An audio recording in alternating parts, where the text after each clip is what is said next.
We'll do it live.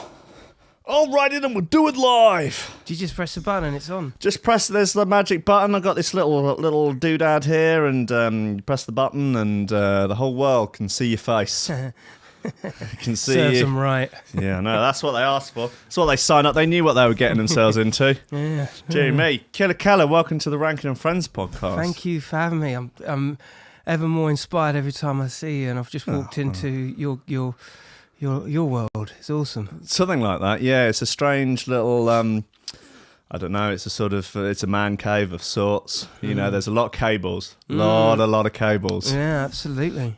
Which only suggests activity.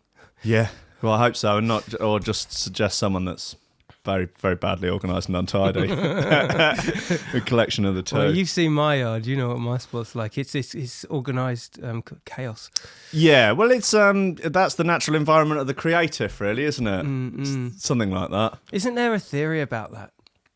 I hope so. Yeah, I hope it's not just me. Yeah, it's like the more unorganised, the more achieving the person's brain is that owns the place. Something to, I'm paraphrasing really badly, but it's something to that effect. Don't know, what about all those mad hoarders that you see on TV that have just got, I don't know, like 500 newspapers stacked up everywhere? No, that's just keeping their own hair. Offensive misuse of a credit card, if you ask me. Yeah, definitely know some people whose wardrobes are like that. Oh yeah, Jesus. I mean, I like to think of my my clothes as a collection rather than a cupboard of stuff I wear, because it goes everywhere with you.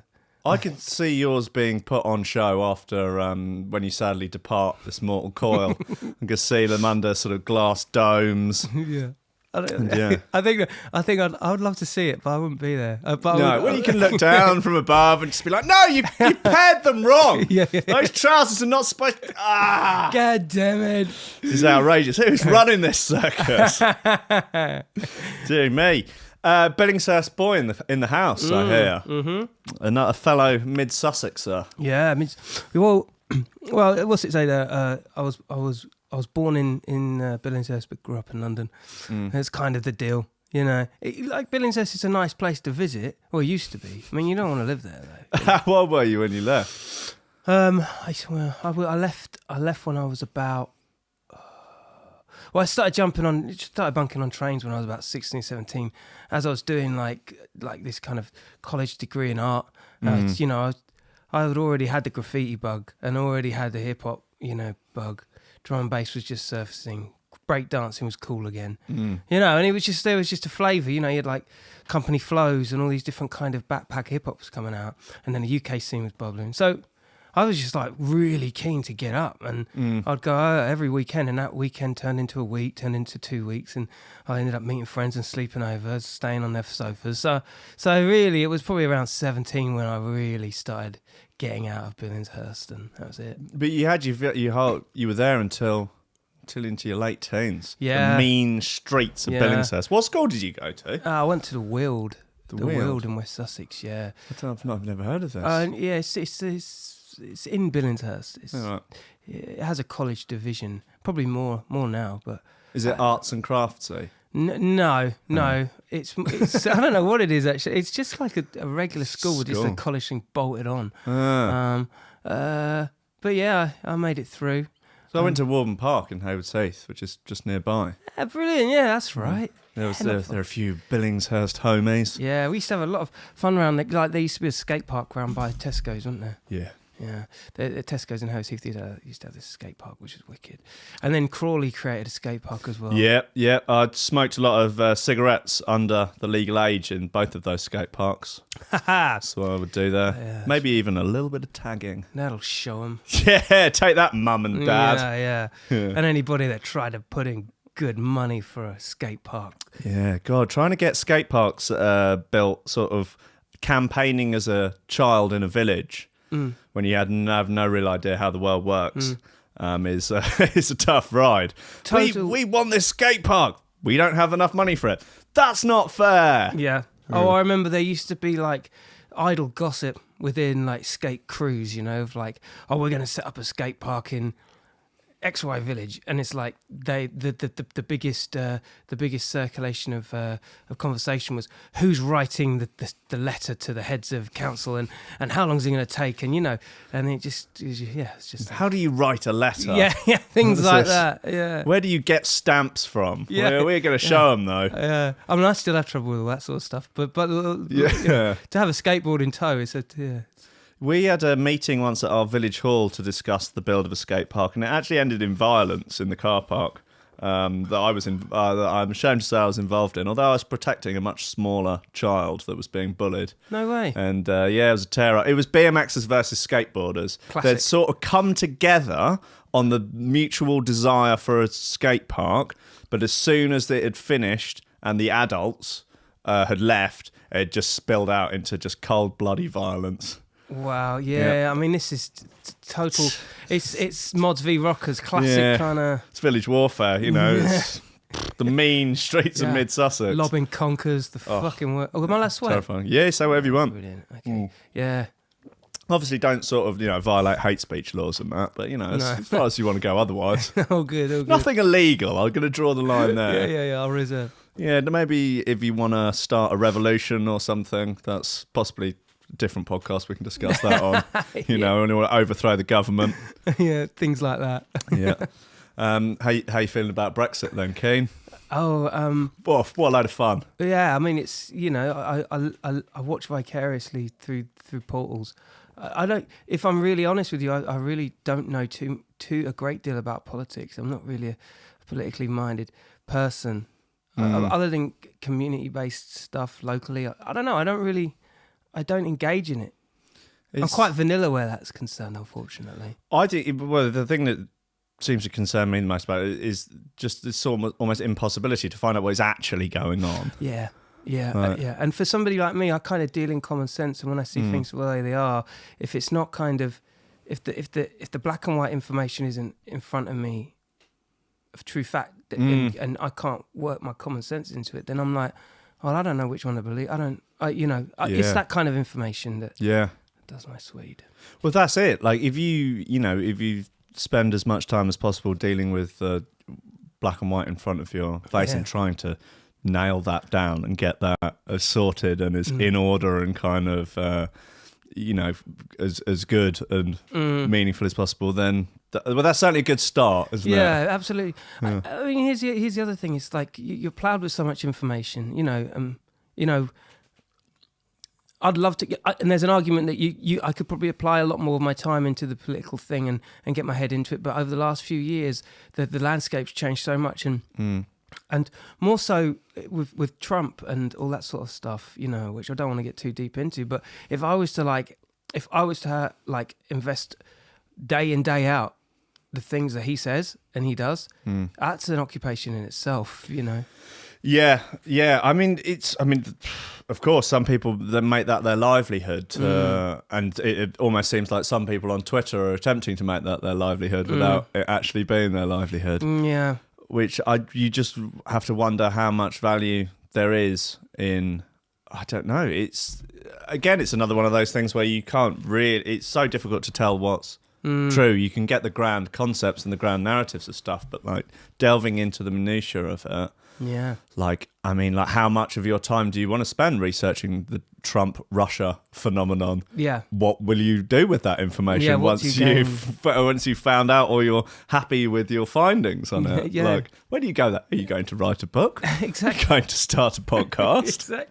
Exactly. Like, I mean, again, it's empowerment. It's cool that people especially in the podcast world or any kind of social media platform, they have a voice and a say. But the policing of certain things within their kind of social group and whip cracking anybody that says something alternative to what they think. I see that a lot, and I'm like, man, just let people form their opinions. And so many grey areas. I don't know, man. I think I watch more than I react. Yeah. Put it that way. Yeah.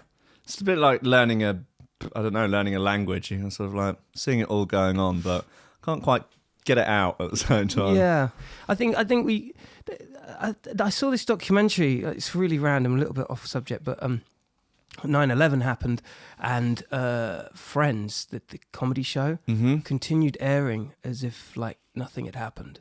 But the whole idea of that was like a getaway for people that were really suffering, for people that were traumatized or had a real, particularly New Yorkians in East Coast, they were going through the mental turbulence of all that was going on, what was happening. To have Friends on was almost like a comfort blanket for them. So, but they were still filming new episodes. They didn't. No, it just carried on. Didn't miss a beat. Yeah, didn't miss a beat. And what I love about that analogy is that, particularly for my podcast, and I'm sure for yours as well, is like even though all this BS is going on, it's nice to have like a removal.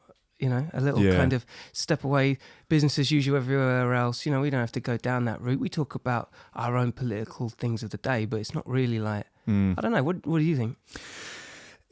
I've over the last year or more years, I've gone up and down in peaks and troughs of taking interest in political stuff. I've no allegiance to any political parties, and it depends very much on the issue. I guess I've described myself sometimes as occupying the smug centre, whereby you just roll your eyes at both sides and go, "Oh, they've done what? Oh, he said what? Oh, and you're just like, I'm so above this." Proper pub banter. You're the guy. You're the barman. Yeah, exactly. Yeah, that has to somehow sit on the fence and know that there's, it's. I really think that, you're 80% of people in the middle of politics, are just normal, everyday, decent people going about that. Most people are just trying to get their own shit together. Yeah. Most people are trying to be good. They're trying to be nice. They don't want to upset anybody. They don't, they're just getting on with their shit. They don't give too much thought to anything. And this is your sort of, if you look at the political compass, like your circle in the middle that takes up 80% of it. And then you've got this 10% fringe around the edge, which is just, I've just so little interest in the sort of insania on that fringe. Yeah, I'm kind of more with you in a sense that, I stand as... I try and stay as knowledgeable and neutral as possible. That's what it is. And again, just let common sense, for all the ounce I've got, try and keep perspective. I think what I've found a lot is that, I'll think something and I feel like, I have quite a strong opinion on that. And then I'll talk to other people and I'll talk to this and I'm like, no, it's not as simple as that. Yeah. There's some people will really get a position on something and be like, right, that's it. That's how it is now, totally. But I've really sort of, in the last year or so, come to you obviously there are sort of fundamental things that are, fundamental liberal values that don't really transcend these things. But on so many political issues and stuff, it's just it's really, really complicated. It's really, but the thing is that you can't, if you're doing a news channel or you're a journalist or you've got a politically themed podcast or a news themed podcast or anything like this, you can't get very far by going, well, stuff's quite complicated, really, and it's actually really difficult to get to the bottom of it. No, you get people watching you and fans by saying it's like this. Yeah, and being controversial. Being controversial and saying this. I've got it worked out. Listen to me. I'll tell you how it is. And so, I could sit around and tell people well, I don't know. It's actually it's sort of. I guess it's somewhere in the middle. Yeah, I guess the truth's somewhere in the middle. I mean, I have these two friends, very, very, very dear friends of mine, Trip, who used to be my MC back in the day. Oh, yeah. Him, and my old sound man who's gone on to do amazing production stuff, James Russian. And we have this thread. And these two going at it politically it's... I get the best sides of both. They both agree on the same things, but they're kind of like news reporters in themselves. You know what I mean? They say enough, and like you with the barman, analogy, it's very much like that. And I don't know. I feel like I get my dose. I feel like I get everything. I would imagine if you was trying to do a podcast of political value, you'd be like. Totally. Yeah. You want to say stuff that's controversial and you want to crack some, you know. I mean, if you're going to go, all right, look, this is my it's my Super Lefty podcast. I'm going to we're just going to be tearing apart all conservative policy. Yeah. Or like, oh, here's my conservative thing. We're just going to be going on about the loopy left. Yeah. And that sort of has to be your shtick, really. I mean, there are a few people that sort of seem to toe the centre line and do a good job of it. But I imagine you've got a harder job at that point, because then you've sort of got everyone against you. Yeah, exactly. Like, at least if you're like hard left, you've only got the right to worry about, and vice versa. Yeah, like the wolf in Gladiator. Everyone hated him. But you know what? It is like Wolf from Gladiators. everyone You're right. Go hate him. And Simon Cowell. You know.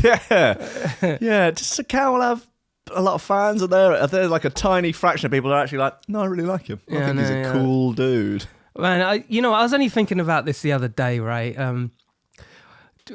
So he's a classic example. There are a lot of alternative comedians from back in the early 90s. Mm-hmm. They used to smash it. What was that? What's the girl that's always on these food programs now, and the Bookworm program? And then there's Ade Edmondson, who goes around in his little car with the kitchen on the back end of it. I don't think I've seen any of that. This is like a new like midlife phenomenon for a lot of these kind of back in the day. So like wild and anarchistic and anti and no and say what you mean, and Simon Cowell kind of falls in line with that kind of bad boy reputation, I suppose. But as they get older, they lose their the edge. They soften out. The edges are sort of rounded off. I'm not in it. You need to get harder one way or the other. Just like, by the time you're 50, I want you to be on that 10% end of the spectrum. Yeah, man. Come on. I want Simon Cowell to like go out in a blaze of glory. Yeah. Just be hated to the do Jeremy Kyle on him. Make sure don't soften up, Jeremy Kyle. Keep going. Yeah. That kind of thing. If you start, it means to go on. That's well, like Johnny Rotten's an interesting example though. He's done the most punk thing there is and become conservative. Yeah, that is something else. It's like staunch Brexiteer. Yeah. And like he's on This Morning going like, and what, Piers Morgan? Like, all right, well, I don't agree with you, but I see I have a sort of strange respect for you. Yeah. That's being conservative is like the new punk. Yeah, totally. Isn't that mad? What a fucking ridiculous world we're living in.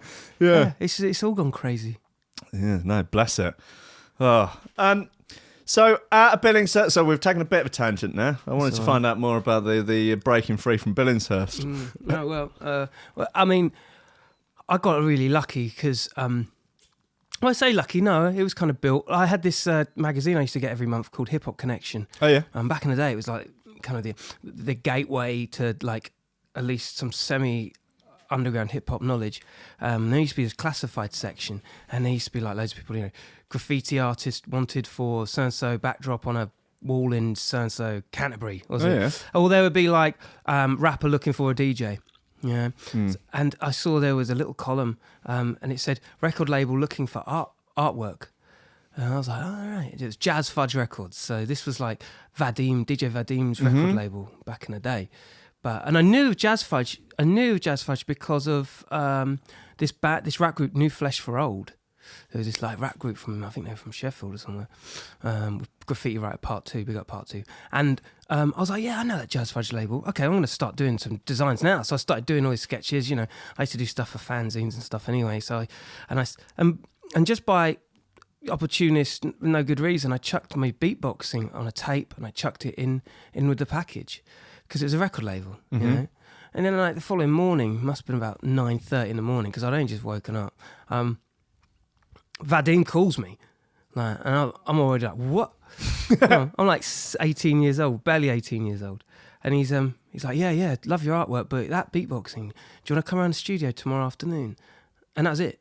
Like the moment that happened, that the beatboxing I did went to his American release of the USSR Life from Another Side, which was on Ninja Tune, and the same day I recorded it, I showed him everything I could do, and he was like, do you want to come on tour with me? I'm doing this like alternative band, you can be the drum kit. And that was me set up for 2 years. Just like that. It's fine, isn't it? It was insane. I know. Yeah, you just reply to an ad in a magazine. That's it. So it works. Super quick. Yeah, why not? Yeah. God, I was talking to. I don't know whether or not you've heard of him. A guy called the Panacea. He's a German drum and bass legend. And he was like, yeah, well, I started making stuff and I sent off a second tape that I sent off. They said, yeah, we'll sign that to a load of load of releases. You can pretty much have free reign. And there you go. It's like, yeah, it was. I guess it was kind of easy. I think it's ebbs and flows, isn't it? Like sometimes you'll strike and you'll be like, yeah. Other things it takes a little bit longer. You know. Yeah. Well, I guess you had the good fortune of being very good at something at a time where it was, that you were, exactly, and there were not very many people that were good at it. 3, 4. Well, no, what it was like there's probably like hundreds of people out there, but the UK was kind of ready for it. Yeah, they'd seen Razel and Scratch, and they were like, it just felt, I don't know, it just felt like it wanted more, and the reason why I was good at doing it wasn't like by design, you're into hip hop, so you just choose an aspect and you start doing it. It was more of like I'd done 10,000 hours from the ages 6, 7, literally. Yeah, I can't remember not beatboxing. So when did you first, like, what was the first thing you heard that was like, oh, that's the thing that people are doing? I heard Westwood. He used to do the Friday 12 till 4 slots on BBC One, Radio 1, and he used to do his back in the day thing, where and for some reason he had like an old tape that he just put on from top to bottom of the Cold Chillin' Tour 1989 or something. It was ages ago, and when I heard Biz Markie on radio do it, I must have been about 13, and it was kind of affirmation. It was like I was doing it for a long time, and then I heard him do it, and I was like, oh man, I can do it, but I can do it better. Like in my mind, I was like, that was me. I was just like, I can do it better. I can do this sound. And then I started like trying to find different sounds that he wasn't doing, and that's really where it got interesting. Because then I heard Razel. I started like listening to what he was doing, and I was like, well, I can do those sounds. I can do the beat and the vocal at the same time, but can he do this sound? Maybe not. So I'm going to do this sound. And it's just formulating, just finding new ideas. That was all it was. Yeah, sort of constant experimentation and iteration. And I guess also if you had, that's not a bad way of looking at it. It's like, okay, so here are the main guys that are doing it, that went over it.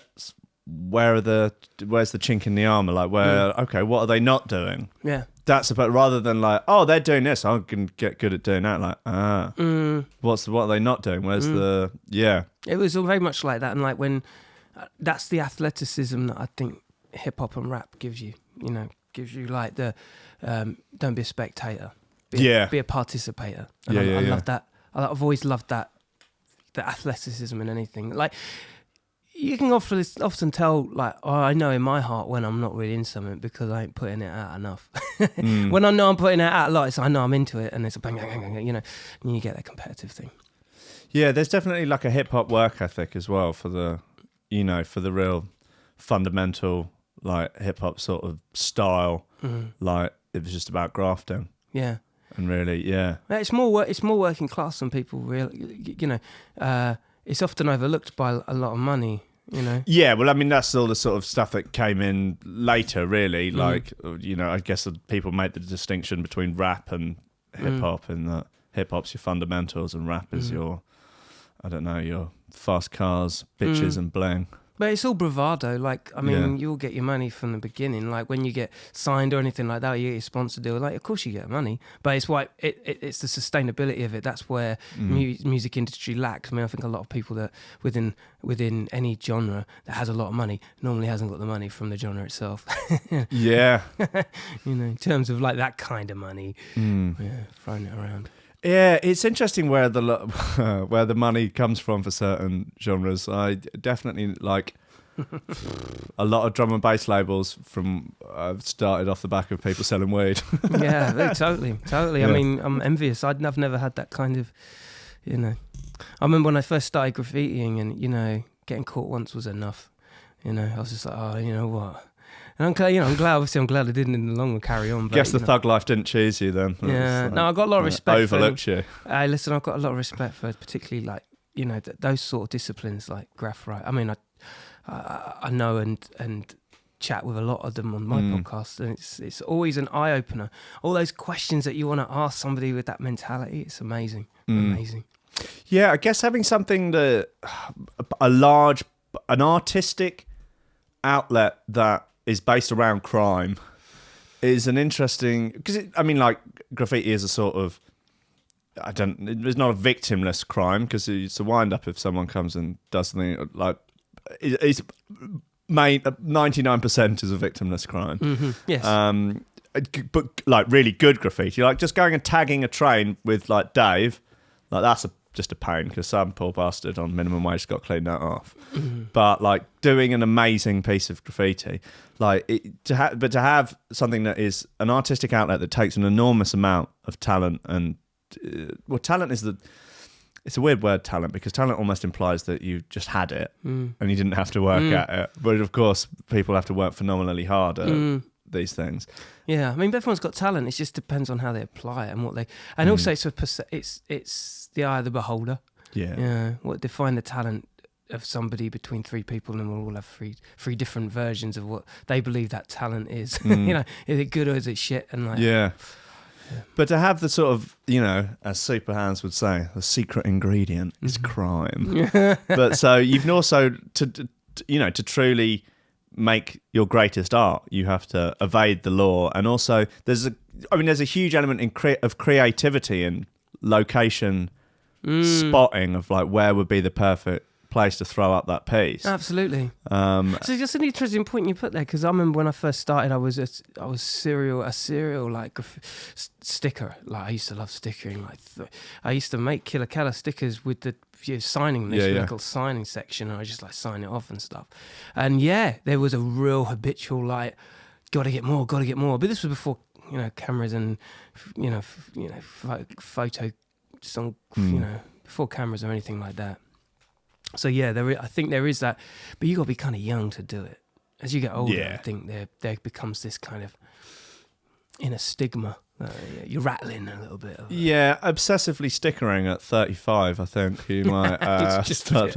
It's fine. Get a few up. Everywhere. Local bus stop. Come on. You know what? There's so many graffiti writers that that I have to hold my hat off to. That just they make that genre so broad and palatable, and they're so up that they kind of set precedents for a lot of the marketing in these mad corporate companies, and you see things like, but more noticeably, street art and graph, and people like not liking a tag but then loving a Banksy piece, or I see it as all as in the same thing, and it's the seesaw of art, isn't it? Yeah. But I got to take my hat off to some of the most hardcore graffiti writers, because they do represent an aspect which I think a lot of street artists, have utilised as a platform, and corporate companies have. There's definitely. I've there's a few bits. Well, I feel like graffiti is one of those. Well, for me, I'm a certainly uneducated an uneducated observer, but like just the sort of the thrown up tag compared to the pieces. Like I feel like it's one of those things that if it's not done amazingly, it's sort of like there's like a tiny percentage that's amazing, and the rest of it's kind of. And it's as important to get that right as it is to get a full piece on a train or wherever. So it's very important to like not look shit. Yeah. For everyone's benefit, Yeah. But I guess it takes practice, and you've got to go somewhere to practice. Yeah. I often think that with tattooists, like, where'd you start? Yeah, you can fruit. Orange is apparently quite good, and you got a sort of weird curve on it, so it makes it harder. So you can get it, and you can actually buy this sort of fake skin stuff. Can you? Yeah. When I was living in Berlin, my neighbour had. He was he didn't ever work in a tattoo shop, but he had tattoo gear. Knew how to use it. But then we would get pissed and just doodle on each other.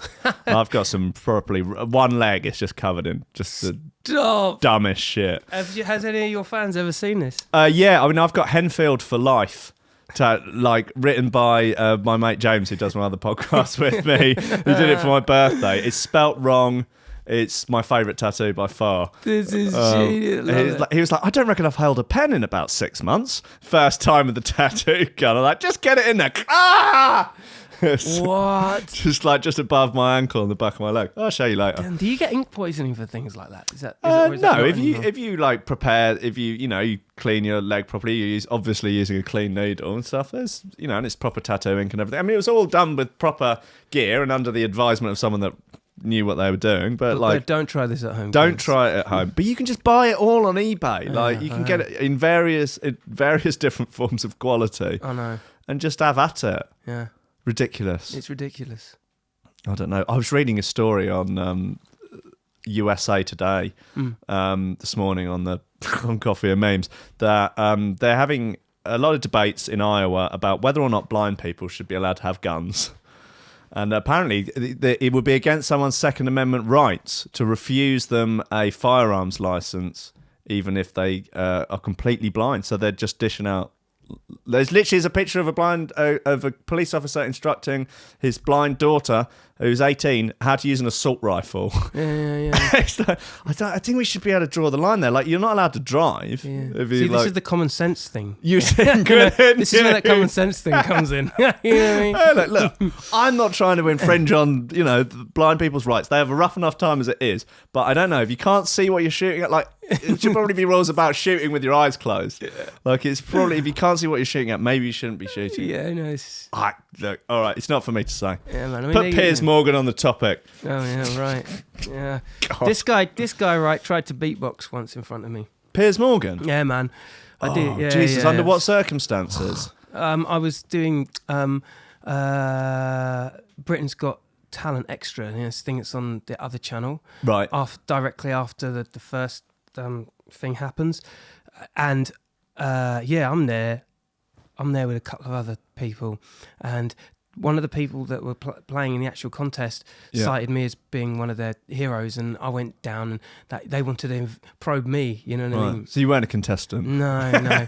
But unfortunately, because I did my thing, the people that did get, got me on as an influencer, they got chopped off the following day because Simon and Piers were just like, well, we saw the best yesterday. And you it was really dark. I felt really bad. But yeah, Piers Morgan beatboxing. I mean, it was just like, you know what I mean? It's like, it was just patronising. I found it patronising. Yeah, I mean, you don't hear them sing. No. They don't I'll have a go at that. Oh, that nice one, Alexandra Burke. Here's Piers Morgan. He's going to just sing the same song appallingly. Yeah. And patronisingly, Yeah, well, these are the same. These are the same sort of people who, when you say you're, an artist of any kind, the first thing they say is, "Oh, you actually earn money out of it? Oh, you can pay, and how much money?" Yeah, you would never ask that of anyone else's profession or something. If someone's like, "I'm a builder," like, "Oh, and you get paid for that, do you? Yeah, how much money do you earn?" It's mad, isn't it? It's like we were only talking about this the other day. I mean, I think the 10,000 hours, like my pops, for instance, I love my dad to pieces. And one thing, I remember there was a real lull that I had around the mid-30s, I think. And, so only last year. And, they were kind of adamant that, okay, maybe it's time to wheel this whole thing up now, Lee, Wrap it up. Yeah. Come on. Yeah. You've had a good run. Yeah, and I was like, yeah, well, I'm kind of all right, I like the risk, it may not be how you want to live, but I'm still not finished. And they'd be like, yeah, but why don't you do, like, mix engineering, or why don't you do production? I mean, there's loads of... And I was just like, but, here's the thing, and it's the same thing that when people say to me, oh, you should be an actor. It's like, no, because you know what? I do all those things, but I do them within the parameters of my set skill is. So if I'm mixing a tune, I'm doing it for me and beatboxing. You know, so to try and tell somebody to not do their job and do something alternative loosely associated with it, it doesn't work, because that's what we're doing anyway. It's like you've got to have heads for loads of different things nowadays, and it's just the way it is. Yeah, it's like, can't you do something that I deem a little bit more acceptable as a long-term career path? Yeah. Oh, I'll just arrange my life around your expectations. Yeah, your expectations of what you deem as an acceptable way to make a living, or however. It comes from and not just from my pops. I think it comes from a heart of sorts, but it's very much like it's to make you feel better. Them saying it is to make them feel better, and that's, you know, it's tough to swallow when you're not really, you know what you're doing. Yeah. I'm quite lucky in that both my parents are creatives. Like, my dad's an author and my mum's an artist. So sick. There was never. I think they both have been terribly disappointed if I got a quote unquote real job. They would have been disappointed. They would have been disappointed, wouldn't they? Huh? Oh, you have brought shame to the family. Can you imagine Christmas dinner when you're sitting there as a banker and then everyone else is being bohemian? Yeah, I mean, they'll be like, can you just think about buying a couple of canvases? Yeah. You know, why do you think about writing a short novel? Just a short novel to start off with, Will. Now, this What is do you Slade. think about it? This is Slade. This is a band that made a Christmas song. you know the song. Yeah, I often wonder what that's like for people that just don't have like a creative kind of. I don't know. It's I'm almost jealous, maybe, in a way. Like imagine if, like, because there's some you've got, like, so some people, when you get into, you don't really choose your musical preferences, your musical taste. No. I mean, obviously there are a lot of contributing factors that go into it, like what music you grew up on as a child, like what was around the house, all of this sort of stuff. But some people, the music that they absolutely love is really super niche. Really, really, really niche. And some people, the music that they absolutely love is ridiculously mainstream and has a huge industry behind it. Yeah. And they're like, I just happen to absolutely love really garish EDM. Yeah. And so I get to make the music that I love, and there's a huge audience for it. Lucky me. Yeah. Whereas like, I only like really, really... minimal alternative Aphex Twinny sort of IDM, like weird shit. That's the only stuff I love. I'm desperate to make a living out of music. Like, you're gonna find this really, really difficult. Like, you have to go about it in a different way. Like, you're never going to become a huge name because there isn't a big enough audience for it. But you can try and, like, okay, you have to very cleverly now cultivate your small but dedicated fan base, because, like, there's probably 1,000 other people in the world that are as passionate about that really, really weird splinter genre of IDM that you are. You now have to find them, and that's what the internet's for. Well, this is the beauty. Monetize those fuckers. Yeah, dude. I mean, in fairness, I was talking to my mate James again about this sort of thing, and he pulled out some tunes that he was doing, and it was all very kind of like Drive-esque soundtrack, Drive soundtrack. It sounded quite like that. I don't know, the kind of thing that maybe Cass is Dead is doing right now. The sort of synth wavy style, yeah. And he was like, well, I don't know if he's going to do anymore because of, I don't know if he's got that kind of, it's a bit genre specific. But nowadays, more than any other time, like with the outlets, the social outlets, like, you can do it and they'll come. There's so many people, there's too many people in the world. And there's loads of places where they can go and listen to music. Like you say, it might be a little, needle in a haystack at times, but you find your audience eventually. Yeah. You just got to show up and keep going, don't you? Well, yeah, I mean, something that's just occurred to me is, like, are people doing themselves a disservice by trying to apply big genre, big music industry tactics to small niche genres? Like, I make pretty niche stuff, really, all things considered. Like, I have records that have 2.5 minute long comedy spoken intros. Yeah. I have been played on the radio in the minority of cases or something. But so trying to go down the normal mainstream route with it and trying to apply those sort of philosophies to how you do a career, that's not going to work. No. You need to rewrite the game a little bit. Yeah. And go like, okay, so yeah, this is it. You need to find your true fans and build that community. Cultivate. Yeah, absolutely. There was this because my tune Sweet 16s came out, and it's very rap driven. And my first initial thought was, you know what? I'll hit up SBTV or something like that. And I was just waiting to hear from him. And I'm like, as I was about to say, well, fuck them, they're not getting back to me. They didn't. And I went to my beatbox scene, the people that have still and have been and always are supporting me, and I love to bits. And I hit up Swiss Beatbox, and they're like the biggest channel. I big them up to the highest. Like, they're the biggest beatbox channel, over 1 million followers, you know. And I thought, in my idiocy, I thought, I don't think they're going to give into it because it's quite rap centric, right? And the beatboxing, although it's all there, I'm not sure whether it's going to fall in line with what's on trend with beatboxing now. But now I get the feeling that maybe I'm adding additional value because of the fact that it ain't what everyone else is doing. Exactly. And I'm just, I'm in awe. I'm so happy that I went that route, and it's kind of, it makes me feel good.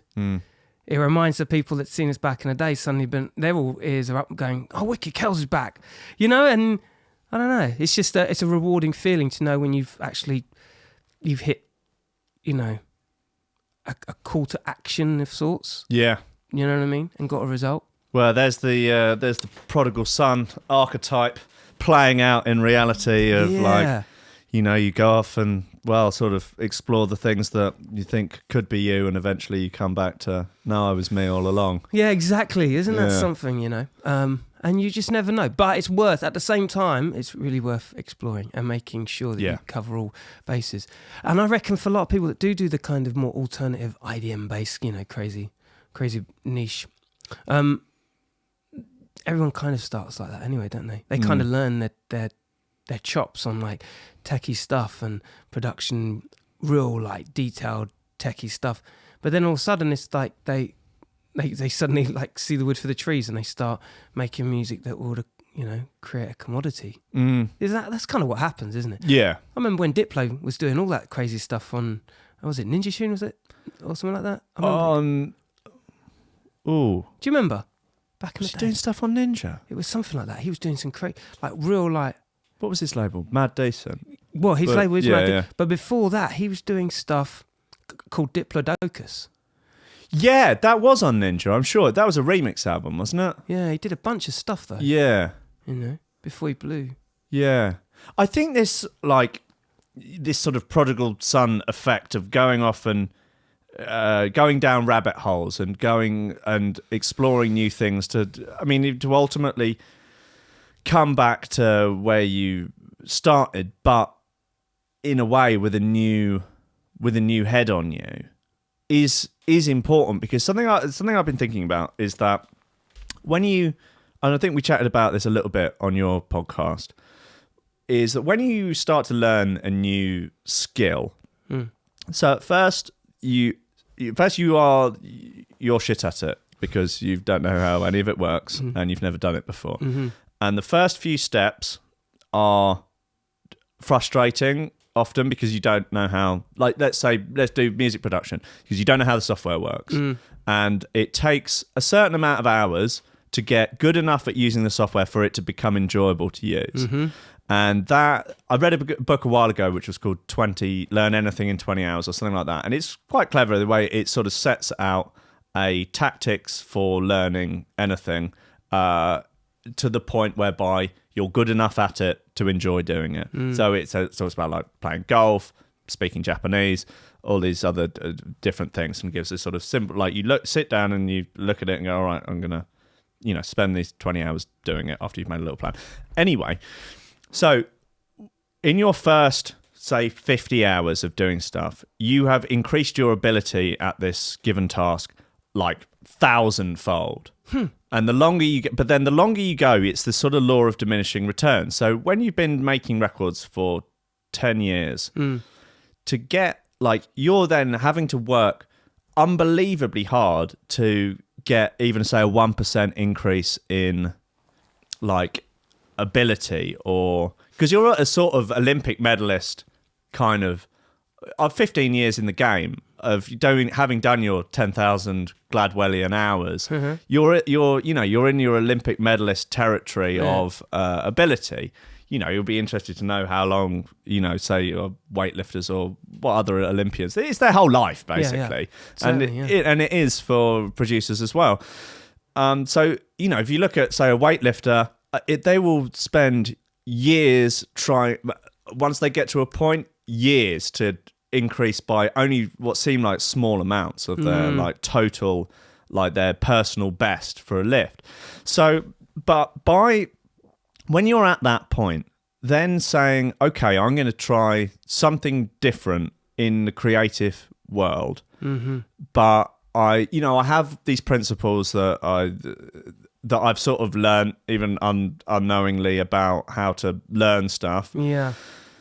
Come from all the time you spent learning how to make music. Then go down these different rabbit holes, it sort of makes you stronger in a way. Like, you think, okay, we're going to do some illustration, or I'm going to do I'm going to learn to sing, or I'm going to learn to play an instrument stuff. And it's a sort of a force multiplier, which I think can feed back into your original ability, your original skill. Because when I'm like, I could try and improve my mix downs, but Christ on a bike, if that's not going to be real labor-intensive, real pain for maybe only like 5% to get it 5% better. Yeah. But you're like, okay, well, learn how to animate some videos, or learn how to video edit, or learn how to do all these. The force multiplier that comes from that, and that stack of different things that you can then all weave together to create something much greater than the sum of its parts. You couldn't have hit the nail on the head any harder. Like, if anyone takes anything away from this conversation, this is gold dust. Like, what you're saying is so awesome, because it's true. It's like, because I started, obviously, the podcast thing. I threw myself into getting the right sound for the, I think we talked about this, picture aside, if you've got good sound, people can tolerate it. And one thing that we have above anything like as podcasters is the understanding of how good clarity makes for a good podcast. That inherently like fed into the production and fed into me making sounds and, processing stuff, because I was learning a secondary skill set. Yeah. And then the same with the art, doing my own art covers and stuff. But these are things that, you kind of apply just through background knowledge of what you may have picked up en route on your journey. Oh, well, he did it like this, so I'm just going to do it like that. And, it's mad what you can achieve, and then feed it back into your first, your core thing that you do. Yeah, the thing that I think holds a lot of people back on this front, and that I have had to kind of like really grit my teeth with, is that it's hard going back to square one when you've gone from being really, really good at something to then like, so if I have very, very rudimentary drawing skills. Like it's not the worst, but it's pretty ropey. And it's very frustrating. You go, all right, I'm going to put a picture up and then I'm going to sort of draw this picture. Wow, my hand will not do that. And so it's very easy to just go, oh, fuck that off. I'm not doing that. I'm not. But then something like drawing's a good one, because you can really get a lot better quite quickly if you really put the hours in. Like 20 hours, like 1 hour a day for 20 days, or 2 hours a day for 10 days. You will be absolutely astonished at how much better you can get at something. What's it Bob Marley said? If you can walk, you can dance. If you can talk, you can sing. I guess it's that sort of thing. Yeah, you just put in those bits. But I think that's where the growth mindset comes in. A lot of people just, I'm not good at that. I can't do that. I'm not good at that. No, you're not good at that yet. If you look at it like that, if you look at it from that growth mindset perspective, and like, okay, well, I'll give it 40 hours. If I'm still shit at it after 40 hours of concentrated learning, well, okay. Maybe there's a blockage there somewhere. But I think there's a moment in your head, And there certainly was with me. I went through depression, like in that mid-30s I was talking about. There's certainly a ceiling where you're just like, can't be fucked. Can't be fucked to do it. Why? But then when you assert your mind in that, do or die, I'm going to do this, it's the best thing. It's the best thing. But you got to your mind's got to go break through first. Yeah. 100%. Yeah. This seems to be a common thread for particularly people in creative industries, that around mid-30s, particularly for people that don't have any kids, it's the meaning begins to dry up. And I think that is also, again, a symptom of with the creative process, whereby you've really stopped making those leaps and bounds, and you've dug in deep in terms of your trench and your groove, and it can take a lot to because people, of course, there's going to be a resistance to turning your back on everything. Like I've many times thought, right, that's it. I'm not going to do the music thing anymore. Like maybe I'll go and get a real job. But if you can hold that thought, but okay, well, let's just have a look at some peripheries and let's get work on those, and let's tinker about. Let's not throw the baby out with the bathwater. Yeah. It's and then you can find that creative passion. Absolutely. Again. And if anyone's like me, like when you talk about tinkering, I mean, it's like you just. I think that for me, it's the cookie cutter approach you're just doing. Sometimes you can overthink it as well. I'm from a trainer, Bill Gates' train of thought. I'm sure it's what he said. It's give a lazy person a hard job, and they'll find the easiest way to tackle it. Yeah, that's me, man. Like I'm not really into overcompensating in details. Like when it comes to that sort of thing, I'm there with both barrels. But I know what will prohibit something moving forward, and it's about troubleshooting at the right times. Fighting battles that need to be fought, but more importantly, just get it over the finish line. Manage it, get it over, and get it going. Yeah. And also, perfect is the enemy of great. Yeah. Like that last 5% that people cry over. I know I do. Don't worry. 95% of your ability is going to be it's going to be absolutely fine for 99% of people. And you forget what you were even on about 10 years down the line when the tune comes out or the picture's done or the video's finished, and it's like those little details didn't even make it's just full. It's done. You're the only person that notices those details. Totally, 100%. Unless you're in the beatbox world, whereby every single beatbox sound is stringently checked. Comes off the production line to make sure that it's absolutely structural integrity is there. That whole scene is like the new jazz. It's amazing. Really? It's amazing. Yeah. What is the latest? What is the thing in beatbox now? What's the current trends, current tenets? I think the most current thing is that the whole lip roll phenomenon, the lip roll, which takes a lot of practice and perfection, but also everyone's got a different thing, everyone's got a different one, and it all derives from a sound previously created. I think that's one thing that I pick up new stuff a lot quicker because of the old walks in. It's just a different version of it. It's a different it never had a name back then, but it's just a different version of that. It's like when you look at the palette of sounds that you can do with your mouth. One great thing about beatboxing is once you have maybe 4 or 5 key anchor points, all the blanks you can kind of fill in. Does that make sense? Yeah. I guess it's like EQing in a way. Yeah, I guess that it's like that with a lot of other things. I mean, you would have something like that in stand-up comedy or something where you've got these different points which you know how to get to, but then, if you know the punchline you're coming at, you can fill in a lot of stuff along the way. Yeah, knowing that you finish up there. For real, comedians, from a live point of view, are great comparable with performing music live, being a frontman, but I also think being a chef is the equivalent of being like a producer in music. Like you can learn a lot from those other places as well, can't you? Yeah. Yeah. I would say that beatboxing and stand-up comedy are very similar in that respect, in that it's just you and a microphone.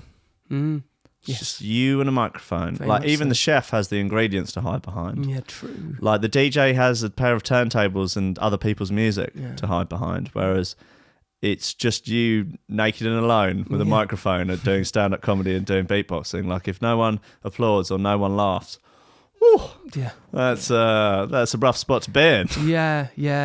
With beatboxing as well, it's actually it's kind of relative. It's relative to cooking in a way. I mean, like with beatboxing as a more art form of human interest, a lot of people you ask, "Can you beatbox?" Hi, Rankin, can you beatbox? I can make a rough appropriation of it. There you go. See, we can all cook. We can all, yes, yeah. But then there's the Michelin star, which you want to try and when you go on stage and you beatbox, you just have to, and it doesn't take a lot of components to impress people. That's the thing. What you need though is to impress the higher hierarchy. Yes. With those extra little details, that little extra. Yeah, but this is the thing. It's like in so many different disciplines, you can quite quickly be better at it than 95% of the world. Like in loads of stuff. Like, you could, couple of years playing golf, you'll be better than 95%, not 95% of golfers, but 99% of people. And dude, I've seen it with beatboxing. Like people that just keep doing it get better. Yeah. It's crazy. Admittedly, I do often feel like the bar's been lowered. You reckon? What happens is, I mean, the latest trend of beatboxing, I'm going to tread very carefully when I say this because there's so much talent out there. Like, it's ridiculous. But it's more percussion related. Right. It's more tempo related. It kind of harks back more to a Dougie Fresh era.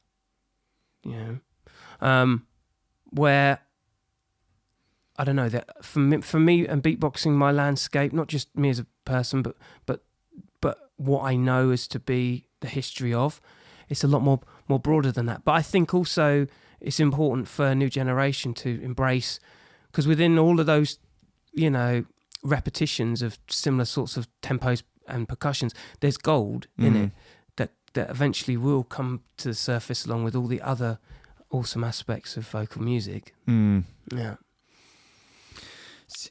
I'm going off on one now. No. I'm just, thinking. So, another sort of similarity with the stand-up comedy things. Presumably you have again, you have like a routine that you're generally, rather than just getting up and, because like, I guess like an MC, a drum and bass MC or something. Something where you're not going up often like performing songs. You're not like, oh, and here's our next tune. You're just like, there's an improvisational. I mean, there is obviously an improvisational aspect to it, but it's like, to what level is it? Freestyled. I was speaking to Reeps about this actually, and I think we share a similar sort of pattern in live performance. You have a couple of templates. You literally have a couple of templates, maybe 3, top 4, and you work. They kind of fall in place as you go along, and you kind of work. So you take, if each template has 4 parts, you take part 1 of template 2, and you take right. Part 2, and you kind of shuffle as you're going along. You're kind of moving with the crowd, and you know what. If it's a commercial crowd, you're going to do a lot more commercial things. But then there's the impressiveness of this one particular part that you just want to bolt on. There's things like that, which only happens after experience on stage, I think. Yeah. Who do you think is the best beatboxer? Me. Apart from you. Napalm is awesome. He's from Brooklyn, I think. Bedford-Stuyvesant. I know. I think he's from Brooklyn. He's sick. Like he's the next. Yeah. In fact, he's already up. He's on his wave now. But in terms of pioneering and falling, I don't know, cut from a cloth that I like to think,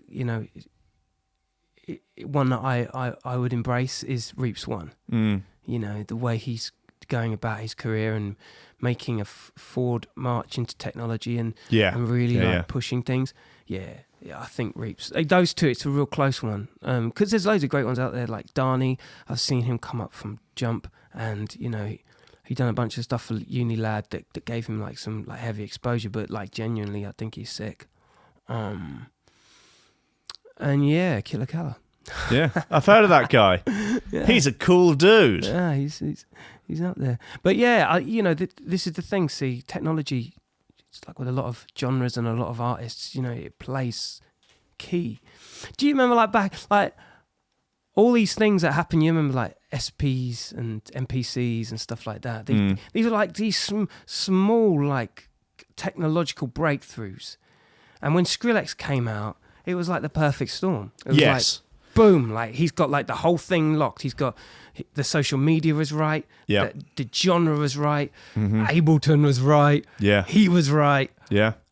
That it really was the perfect storm. Like it was like everything. But the new generation of people were digesting music in a different way. It was all the YouTube, and it just everything. The planets aligned. Totally. And like his stuff was so good. It was so like ahead of what was going on, and it was it was a real meteoric rise to fame. It just made everyone shut their laptops up and have a think. Yeah. You know what I mean? Yeah. No, we all had a go at trying to make Skrillexy sound and stuff for a bit, and then and we went back to our wives. But the beautiful thing was the way that it spawned ideas, like the inspiration, that came along with that was just insane. Like labels just came out, like the whole genre like flourished, and there were some copycats, of course, but those copycats went on to do other things, and it's just great. And I think technology plays a huge part in that. Yeah, there was also he had very cool artwork in the beginning, like that first EP on Mousetrap, like with the big sort of sci-fi Skrillexy thing. It was like, oh, that's really cool. Yeah. Oh, what is that? Oh, that music sounds like that artwork. Okay. Yeah. Give that a share. Yeah, totally. And then it was just ridiculous. Do you think that's the hardest? Do you think that's the hardest bit to achieve? Because I remember, I take Prodigy for instance. They've never faltered on their art. And back in the day, there used to be like so many like metal bands that used to have those crazy covers, like Iron Maiden covers. Or, yeah. All the Megadeth ones. Totally. Like With the skull, what was his name? I can't remember. The guy from Iron Maiden? That was Eddie, right? Eddie, yeah. What was the Megadeth guy? I don't know what his name was. But they always had like the motif and the character and the whole thing, and you kind of knew what you were getting. Yeah, that looks like the Yeah, that's it. He's trying to package that up at the beginning. So if you're just getting going, it's tricky to get it all locked up, because a lot of the time at the very beginning you don't really know who you are, or you haven't really created your identity yet. And to have that all packaged up at the beginning, I mean, like Skrillex had he had already obviously been in the music industry and that band from first till last, had that experience, knew what was roughly how it worked.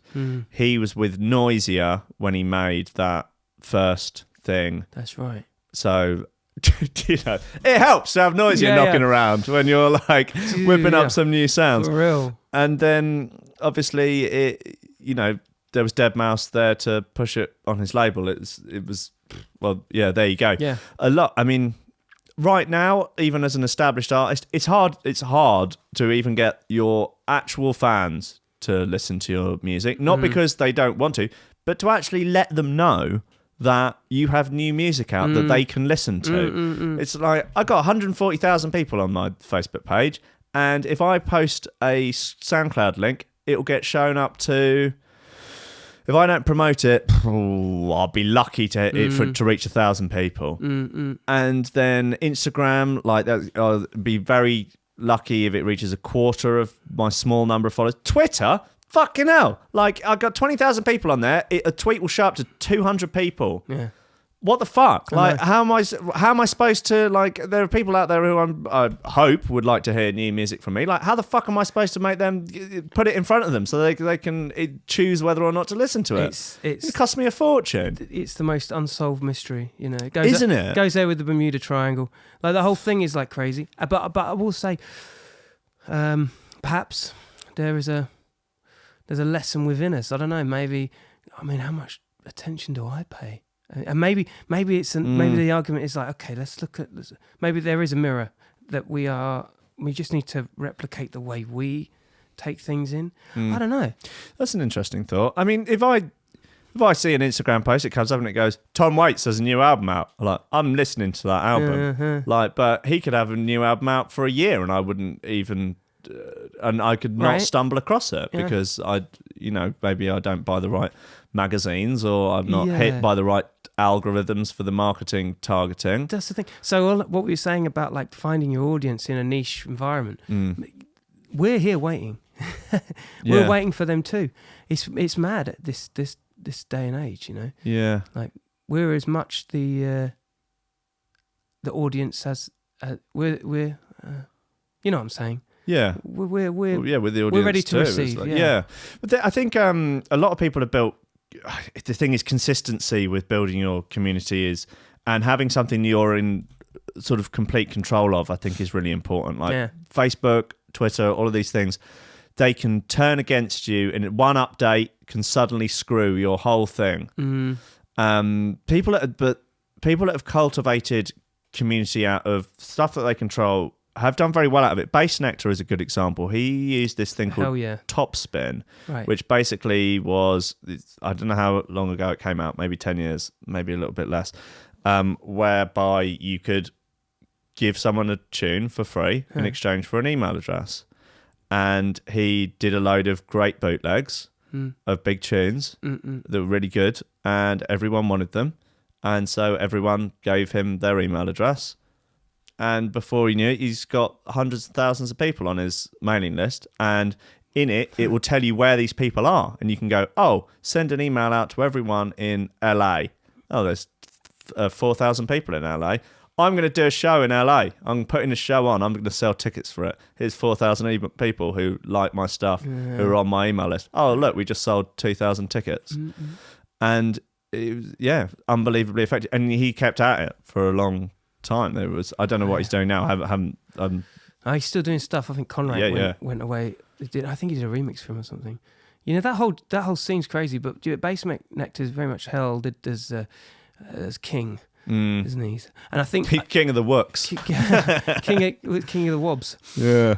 But yeah, like I gotta hand it to anyone that plays on the front foot with that, you know. Yeah, I think being on top of that stuff, and but then it's like it's getting that consistency over a long time. Like you could go, all right, well, I'm gonna do an app because then I can send notifications to people's phone.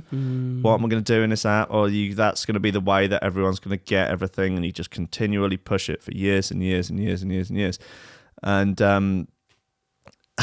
but yeah, and just hope that there isn't some narky update. That totally. Let's fuck that off, and no one else follows it, and it just becomes null and void. Yeah, there was a point whereby my podcast stats for my Rankin radio podcast, just like over the course of like 2 months, just fell off a cliff. And I was like, what in the fuck has happened here? What did I do, man? It was when some new ISO operating system came out, and the podcast app had rearranged everything, and suddenly it just like literally the downloads like were a quarter 2 months after. I was like, what has happened here? And it's like everyone's updated their phones to this new. There was a couple of episodes where it really, really hounded you to update your thing, right? And the app had completely rearranged. It was all weird, and I think a lot of people moved over onto different apps, and it was like, oh, great. That's See ya. cool, isn't it? Yeah. And then we've just been trying to claw them back over the last few years. Yeah, I mean, it's the Wild West. Yeah, and they don't really give you any proper analytics. These. It's difficult. Like the ones built into iTunes are rubbish because they track downloads and listens of people on the iPhone app with software beyond a certain point in such and under all these different parameters, and it's like that's about a fifth of what is actually going on. And what's their argument? They can't track every, because people have like so many different devices that they listen to podcasts on. You know, when you download it or play off it, it's like it could be one of, each person has like 3 different systems or something like that, wasn't it? Something like that. And there's you can track the downloads but not the streams, and it's the Wild West. But trying to find that little thing where you can really cultivate your community, that's my thing now. That's my shtick. I'm trying for that. That's what I'm trying with Threshold, and we're going to be syndicating your podcast on really Threshold from next week. So what do you think? I was thinking an afternoon slot. I like that. Couple of afternoons a week. It's a good idea. I think that'd be nice. I think it's good. This is one thing I love about the podcast scene, right? Is that there's no podcast wars at the moment. This is everyone's like just vibing and like cross-referencing, cross-pollinating. I'm not getting any bad vibes. It's good. This is a really good place because I think everyone knows that this is a new scene and it's fledgling, and like cross-pollinating is a good there's thing. a lot of reciprocal grooming in the podcast world, which I really like, which there just isn't in a lot of other parts of the music industry. That's right. Yeah, it's true. A couple of guys that have been on a podcast that have started their own podcasting, and I think it's great. I think it's great because it kind of democratizes entertainment in a way. Like you can go, oh well, all right, everyone's going to have a go. It's like, oh well, there's a lot to choose from. Well, I'm going to have a listen to theirs. It's not very good. I'm not going to listen to it again. But it's there, and other people might love it, and people have complete freedom to do whatever they want for really with no budget. 100%. And as long as your audio's good. That's all that matters, dude. And you can actually get away with quite a lot. Like as long as it's something that people really want to listen to. I've listened to some stuff with some absolutely shocking audio recorded off of Skype and something, and it's just like, but if the conversation is on point, like I'll grip and bear it. But like it's painful. But yeah. I mean, I think, I like again. My whole thing is cookie cutter more. I think the reason why I've got to like 50, I'm on 52 next week. And the fact that I even got that far is because of efficiency. Just keep it simple. Keep it simple, get on it, and what's nice is I think people know what to expect, like you say. As long as you create a rhythm and you have a lot, people kind of know what to expect. I think if you're a good host, like the long form conversation is, for me, is far and away my favourite. Like, give me 4 hours of Rogan and Patterson talking. You love it. Rogan and Sam Harris. I honestly, that's amazing. Great. It's like, that's 4 hours of my life sorted. Really? Wicked. I'm like the opposite. I like the punk aesthetic. I prefer 35 minutes to an hour tops. Really? Yeah. I like, if I can hit a 40, 50 minute window, I like that. It's and I don't know why that is. It's just I don't know. It's just the time. I'm always short on time. I mean, I'm always like, it takes me 40 minutes usually to get in the morning, and then 40 minutes to get back. So that's an hour and 20 minutes of stuff. Then if I go to the gym as well, then there's another hour in the middle of the day. And when I had the dog, there's another hour and a half's worth of headphone time. I could smash a 10-hour audio book in 3 days. Damn. It's just like, you can go through stuff. It's it's good. That's crazy. Yeah, I just think that it's, as like Peterson says, it's the Guggenheim revolution. Like, it's the printing press all over again. It is, yes. With this, where it costs nothing to produce. It's free. Anyone can listen to it. Like, it's not clear how many people can read, but everyone can listen. So like in terms of like getting stuff out to like people in developing worlds or anything like this, it's like it's there. Go on the internet. It's there. Totally. You can listen to it. You can learn. And you can be doing something else while you can be doing something else while you got a long distance. You got a 2-hour commute there and back. That's 4 hours of learning. Yeah, that's amazing. Yeah, it's you're right. Incredible. And like it's also, I think there really is a thing where like if it's a non-fiction book and it's complicated and the concepts in it are complicated and the words are, they're $10 words. Like I really struggle with reading it as a book, but listening to it as an audiobook, I just infinitely easier. And I feel like I can tackle much more complicated concepts and things being read to. Like it's I think it's elevating everyone's ability to learn. I think it's elevating consciousness. It really is. And you kind of regress back to when you was a kid, when your parents would read you a story or nothing better. Yeah, exactly. It's just like this is good. The teacher's reading it and not me, Yeah, it's good. Yeah, you're right. I agree with that. It is different. Like, but I think fiction is it's great to be read fiction, but there's when you're reading fiction yourself, that's how you really transport yourself off into into Narnia. Yeah. But for I don't know. Also for non-fiction stuff as well, it's quite nice to have the book for reference. But I can demolish an audiobook, whereas it'll take me months to get myself through a 200-page book. I like a good motivational audiobook, me. Oh yeah, got Gary V shouting at you or something. Yeah, I need Gary V every morning.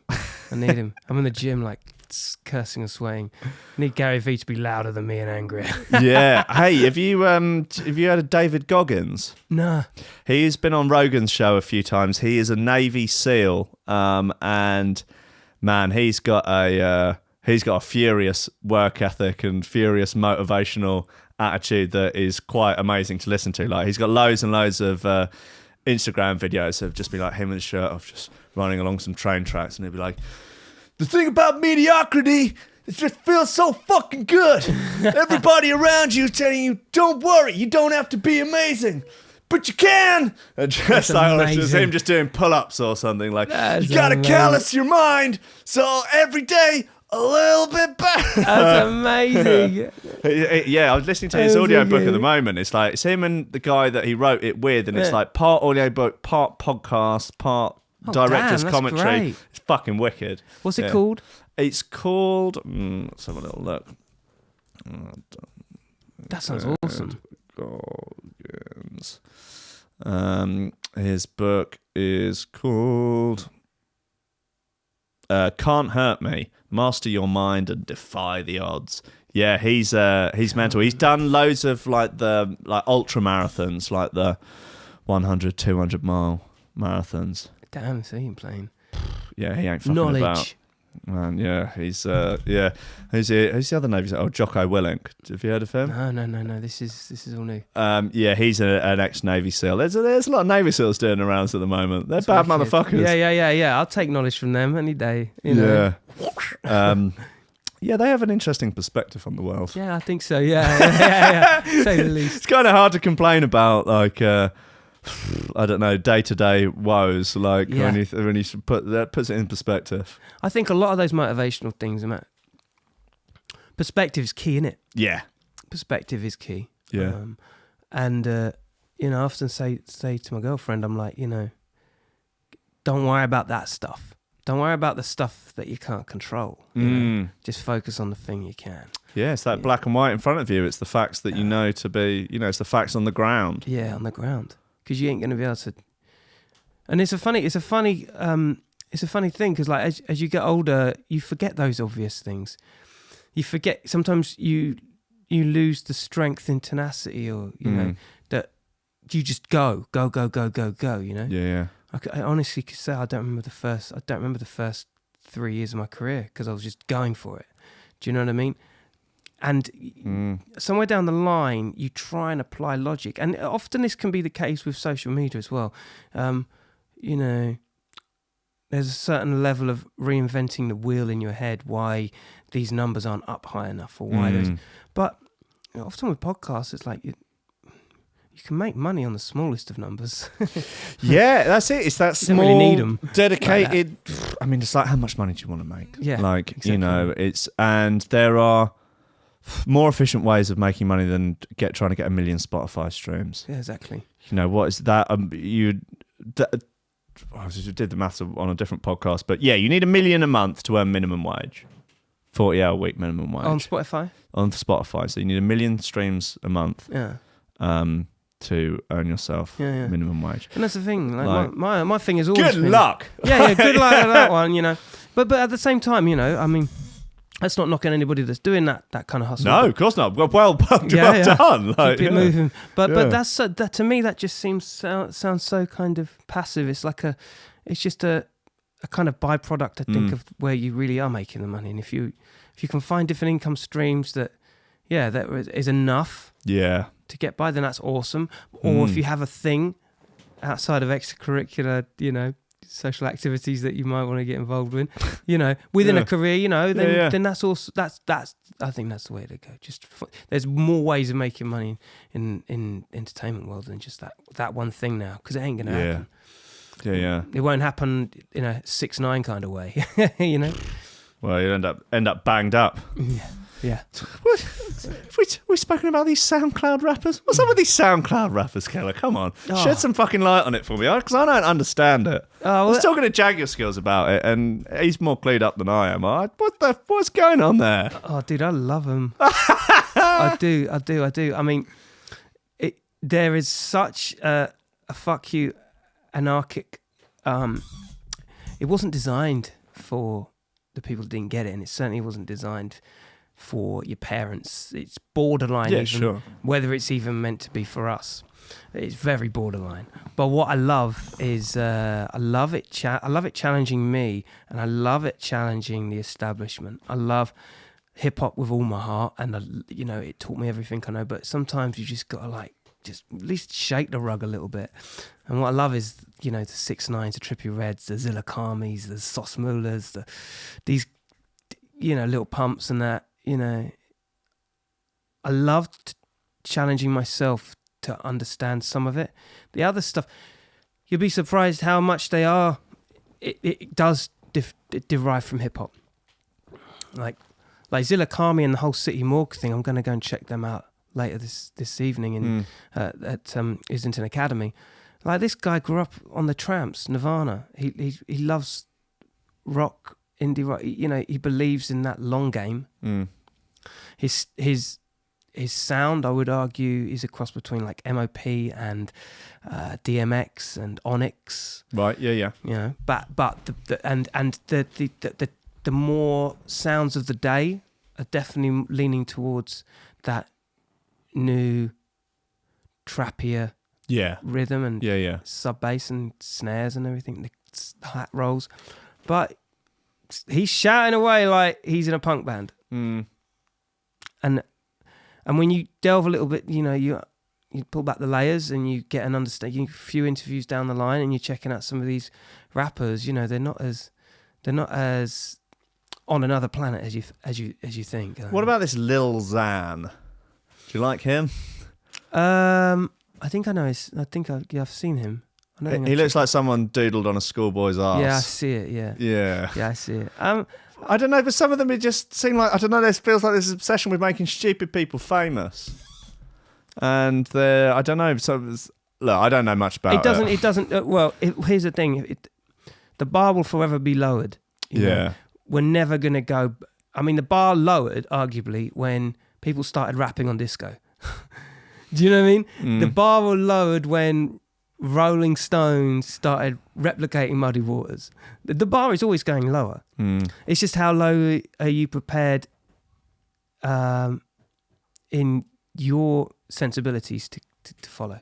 Do you know what I mean? Yeah, I just feel like I've become one of my parents. Basically, I feel like I'm only 34. I shouldn't be out. I shouldn't be at this point going, "What's up with all these young'uns? I don't understand this modern music. These SoundCloud rappers. What are all these SoundCloud rappers?" I don't think you said it like that. I don't think it was one of those. That's what I feel like. No, I feel like I don't understand the youth anymore. That's terrifying. Makes me feel old. Hey, you just got. I mean, look. Here's the thing. It's nostalgia is such a cozy blanket, but it will suffocate you. And what's great is like, rather than having, this is what Children's Zoo said on my podcast the other week. It's like, it's like going to a record store and digging, but you're doing it online. And there's so much good stuff. Like, that may not be to your liking, but there is so much where you can find an equivalent that really ticks your box. Like City Morgue totally ticked my box. You know, I know it's 50-50 whether it was designed for me, you know. But from my taste, there's something for everybody within any genre, isn't there? I think. Yeah. It's good. So all you got to do is just go online and just check it out.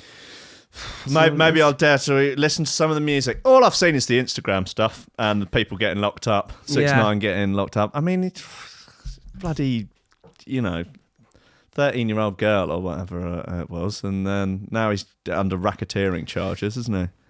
Yeah, but right. He's like, the reason why he's so endeared and why people are constantly up for watching the car crash is because he is like what WWF stars were to camera. Yeah. Yo, you gotta check it. And this is what it is. It is now. I think Instagram is just like. Instagram is like what MySpace should have been. Yeah. Go on. And we was getting into that back then, and it just fell through.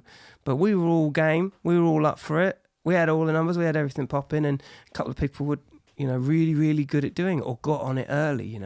The Lily Allens, the Arctic Monkeys, the Does It Offend You Yeahs, the block parties. Yeah. They all jumped on it early, and then it, and grew from there. But we all loved that, and I think that this is that new generation's thing, and like, I love it. It's great to be multimedia, and I think that's one thing that allows them to be. Yeah. I'm not sure about the whole, like, my only reservation about it is the shock factor is short term, because we do know what happened to MySpace. So when you're getting your chops tattooed, when you've got like crazy tattoos all over the place, and I have this conversation with my mate Tino, because Tino's like, he's got tattoos everywhere. And, he's adamant that when he gets older, he ain't going to give a shit. It is who he is. Yeah. I made myself that way. But if you've got an option and you live to your past, 45, you're going to be asking yourself some questions, because deep down, you did that for Instagram. And is Instagram going to be there when you're 45? Is your body going to be the same when you're 45?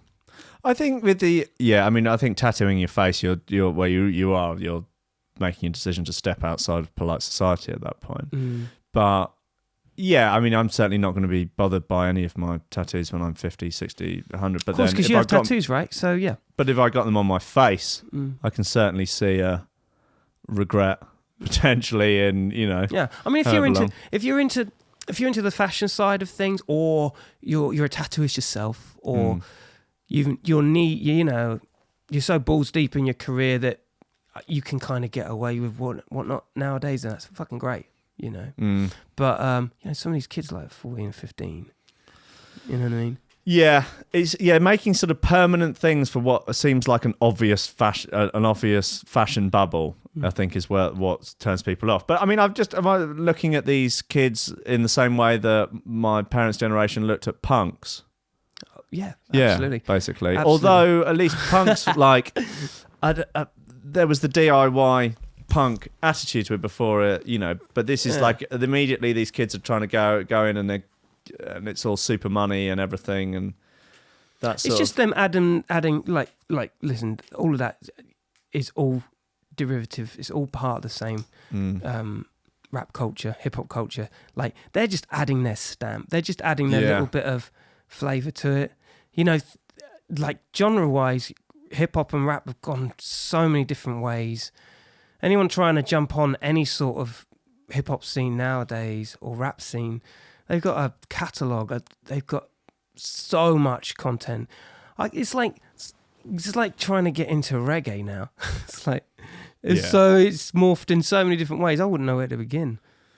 Yeah, and dubstep, arguably, like these things.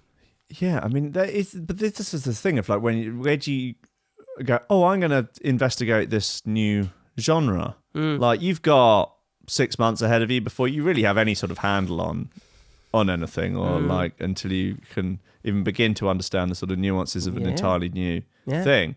So I guess something like that. Also, what constitutes someone being a SoundCloud rapper, and what's the difference between them and just a normal rapper?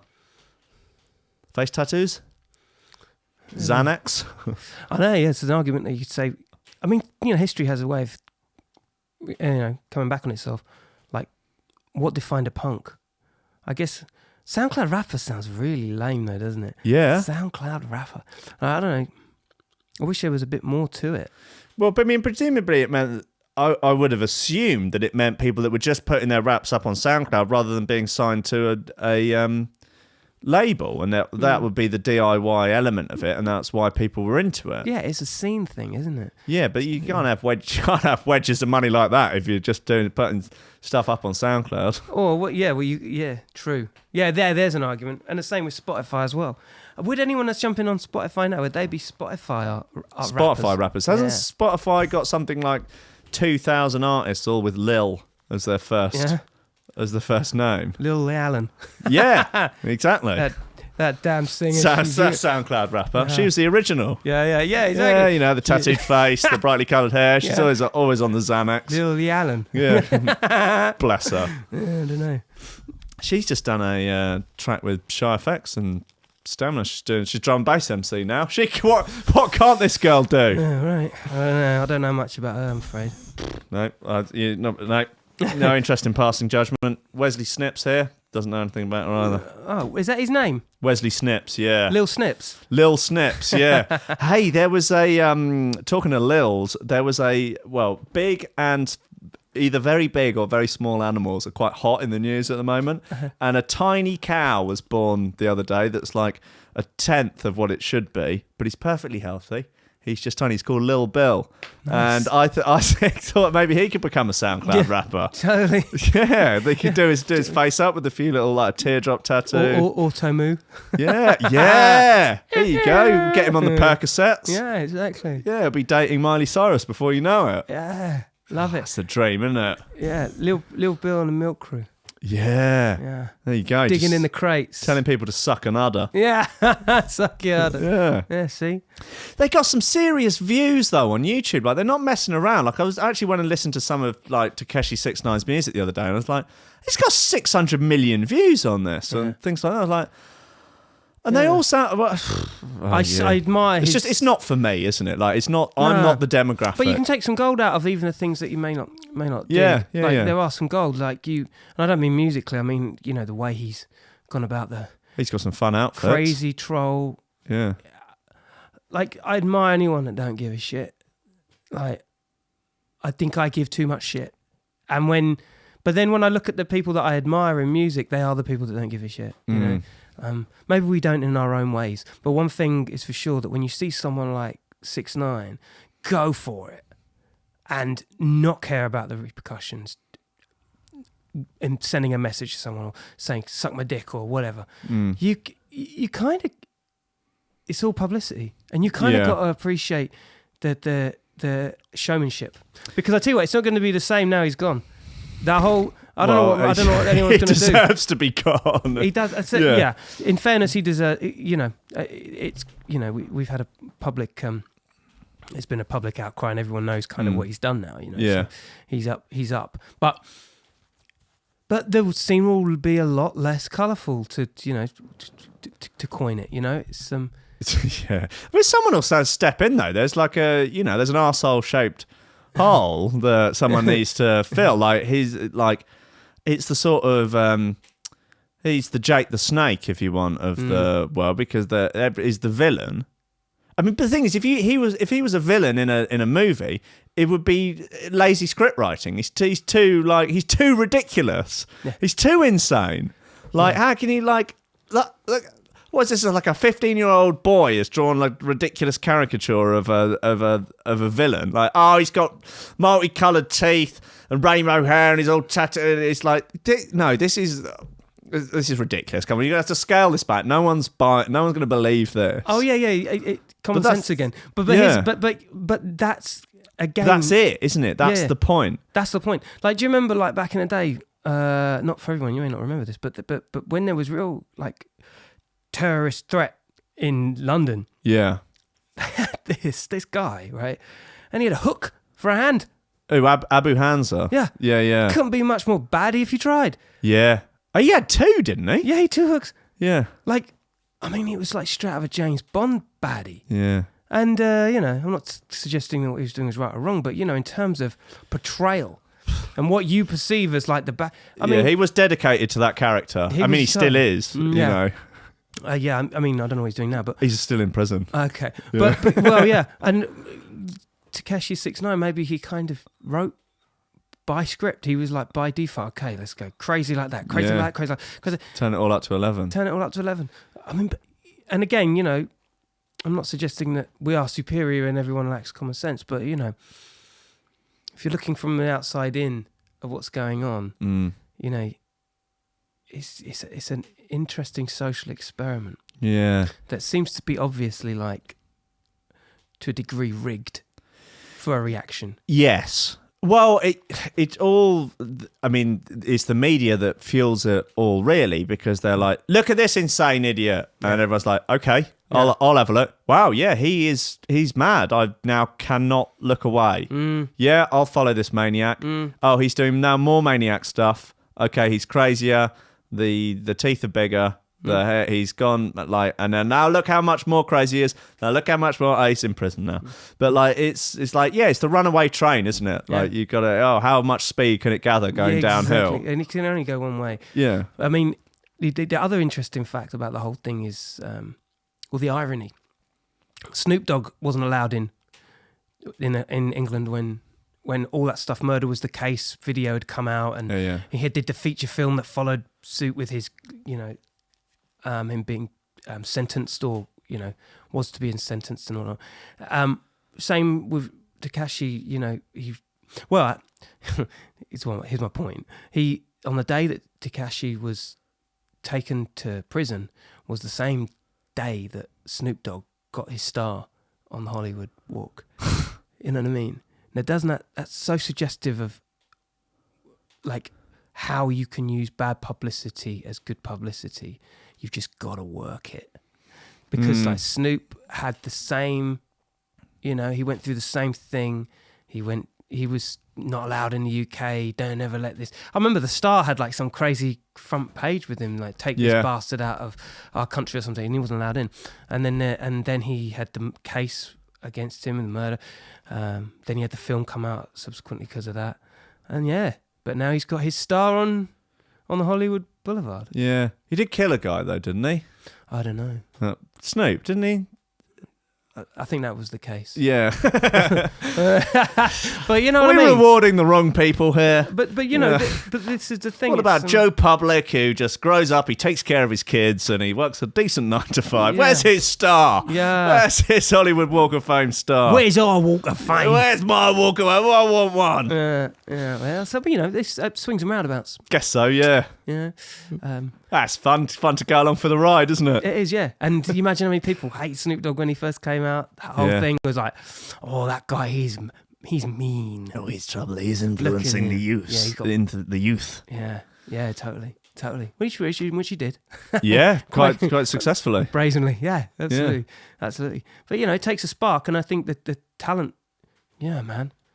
Like 6ix9ine his cadence of vocals, his delivery and everything is awesome. I think as a vocal, somebody who exercises in that kind of orbits around that area of artistry. So Snoop's got like a real identifiably, you'll know it's him. Oh, there's no question. Yeah. Like, it's So I think, again, like you were saying earlier, I think talent. There has to be something, otherwise it's, I mean, a lot of, like, you always see when in the sort of quote unquote DJ community, when they do like the DJ Mag Top 100 and stuff, and it'll be Martin Garrix at number 1. Like, is Martin Garrix the best DJ in the world? No, of course he's not. He's just the most, has the most fans that can vote for him. I'm sure he's a perfectly average DJ. But, like, he's certainly no Jaguar skills. He's, he's no DJ Yoda. He's no Cuba. But always when I have these things, there's always the outcry from like the more, what would you say, the less mainstream, the elite people, where it's like, oh, I've got a great idea of how I'm going to get famous. I'm going to just use the sync button, and I'm going to throw cakes at people, and I'm going to crowd surf in a dinghy, and all of these things. And that's just like, no, there's like, you can do all of those things when you've got to this point, but you have to have something about you to have got to that point in the first place. Like 100%. Steve Aoki, like, I don't like Steve Aoki's music, but like, he got to that point obviously by hitting a nail. Like his music was good to the people that like it, and he's obviously a good DJ and stuff. Like, he didn't like, and then the cakes and the throwing and stuff, and the theatrics that went with it. It's like, you can't just do those. You have to have a sort of full package. That's right. Yeah, and like Garrick's made some huge tunes. They're not obviously not to everyone's taste, but you can't deny that Animals tune was absolutely ubiquitous for about 2 years. So like, yeah, okay, he's rockets up to the top. Yeah, this time, and listen, it's the standard of life you want to live. It's your contribution to the greater thing. And like you say, you can do all of that stuff. You just got to take those simple steps. I mean, A-Track's done a good job at that. To be fair, I think him now going back to the turntables and actually showing his craft. That's awesome. You know, there's also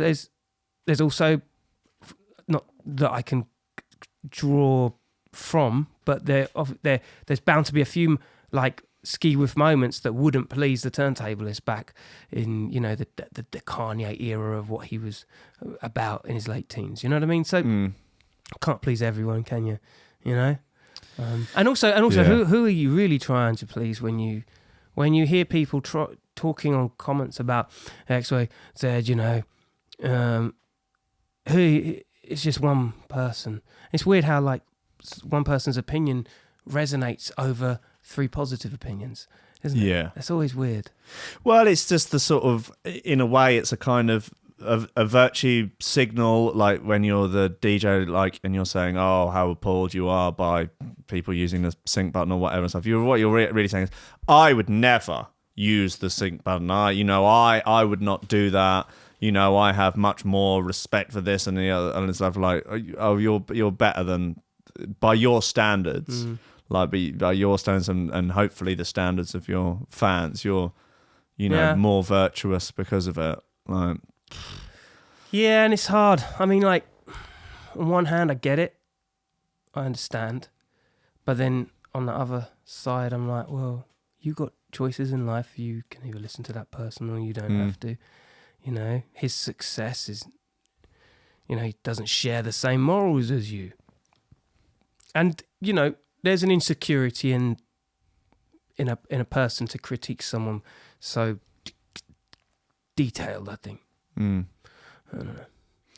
Yeah, I think there's definitely a jealousy element to stuff as well with all of that. Like, no, I want to throw a cake at some people. Yeah, I can't throw cakes at people during a minimal techno set. It'll never work. That looks like enormous fun. Hey, fuck this guy who's throwing cakes. Yeah, totally, totally. Oh, he's riding in a dinghy on top of people. I want to do that. There's no way they're going to let me do that at Berghain. Yeah. It's like, one thing I learned with podcasting is the act of listening more, and you know, you can really like gauge a person's temperament and the pace of where they're at in their lives and what they're doing with their creative thing, and you know, age plays a part in it as well, but you really get an understanding of people and where they're at. Do you know what I mean? With a lot of you know, comments and things like that, it's such a throwaway there's no guts to it. Yeah, it's a false, like, you know, you're hiding behind a thing, and it should be treated like that, I think, innit? You know? Yeah, no, definitely. I've definitely done myself an enormous amount of favors by coming off Facebook. I only have like an account it has about 4 friends on it that I've had to add for work, but just to control artist pages. And it also, I have a plugin that blocks the news feed, so I can't even see any of the feeds. And then same on Twitter, blocks the timeline. I just can check the mentions if anyone's send me. I mean, Yeah. Twitter. I almost feel like deleting it just because I put a tweet. I need 150 people or something, and I'm just like, why am I doing this? This is annoying me. I hear. I hear you. But like, I was just seeing so much of like friends of mine saying stuff that I know they don't mean. I'm just like, what is this? What are we doing here? Yeah, like, it's a totally, sort of totally. That's the new thing, man. Saying to shit. win brownie points. Yeah, it's just. I see that a lot. Yeah, I see that a lot. But algorithms also play a part in that as well. So if you're like reading up on stuff that you know is kind of scratching a scab, you know what I mean? It's picking at a scab on you, and you're like, yeah. Then it will put some more in for you. Yo, you're totally right, and I think it rewards emotion. Like, social media really rewards emotional language, particularly negative. Like, that's what catches your eye, because that's why like bad news is such bigger business than good news, because your brain is trained from a biological point of view to pick out bad news, because it's picking out danger. Like, you don't have to worry about good news because there's no danger there. So that's what we have to do, you see. We have to start with like bad news on this one, I'm afraid, guys, and then just put the link in. Yeah, but that's it. But also, like, those DJs that are like, fuck this guy with the cake, that drives a lot of traction, because like people see that and they get wound up by it as well, and it generates this whole bloody misery cycle. But it puts stuff up and it gets big reactions. Or like when you're just when you're like, hey, here's this bit of art I've done, it's like, no, it's not getting you the return in terms of the social media, cash back. Unless it's got a cat, of course. Unless it's a cat. Stick a fucking cat and a hat on it. Yeah, job's a good one.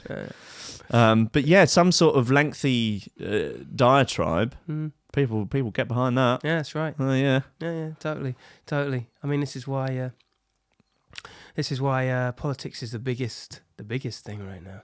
Yeah. It's a total distraction, though, isn't it? Yes. Massive. So much. I mean, and it's also because then people can blame stuff that's not going wrong and stuff that's not going right in their lives on stuff like, oh well, we've been living under Tory austerity, so how could we possibly succeed under these things? Like, okay, all right, well, you could get your own act together. And right. And it's like, if you're middle class, like you're not oppressed here, mate. It's like the moment you find your lane and you stay in it and you just focus on that. Yeah. Then everything.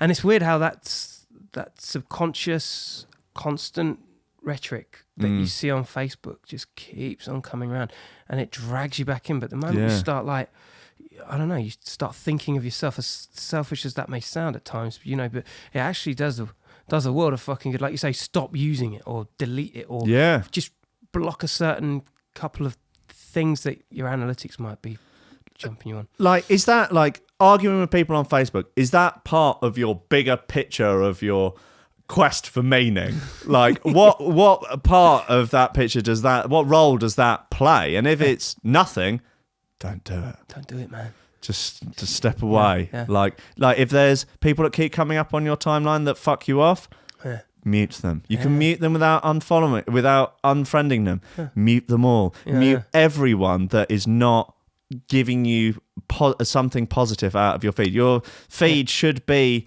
like, it should be giving you magic. It should be giving you inspiration. It should be giving you positive feedback, not winding you up, because you're just punching yourself in the face. Yeah, 100%. At that point, 100%. I had this conversation with my mate James.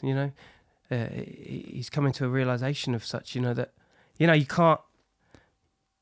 If you go in that rabbit hole, you're going to get the same results. And I think that's to be said with a lot of. In fact, you can almost tell the people that are stuck in the rabbit hole by their communication on Facebook. The things they're posting, it's like way beyond like. It's shocking for somebody that ain't in the rabbit hole with you. It's like, well, you're really in there. You're really into it. You're really digging it. Yeah, it's a shame, isn't it? It's a shame. Yeah. I mean, like, how many times have you had your mind changed by arguing with someone all the on the time. internet?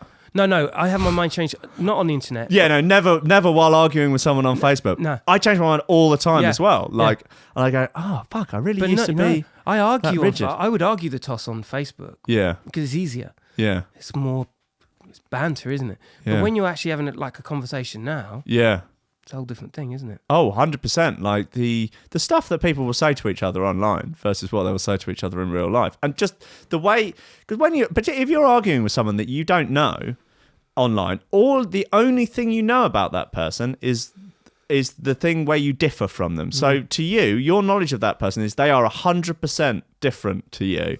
Whereas in fact, they're probably 99% the same as you. Exactly. And you just have this one difference of opinion.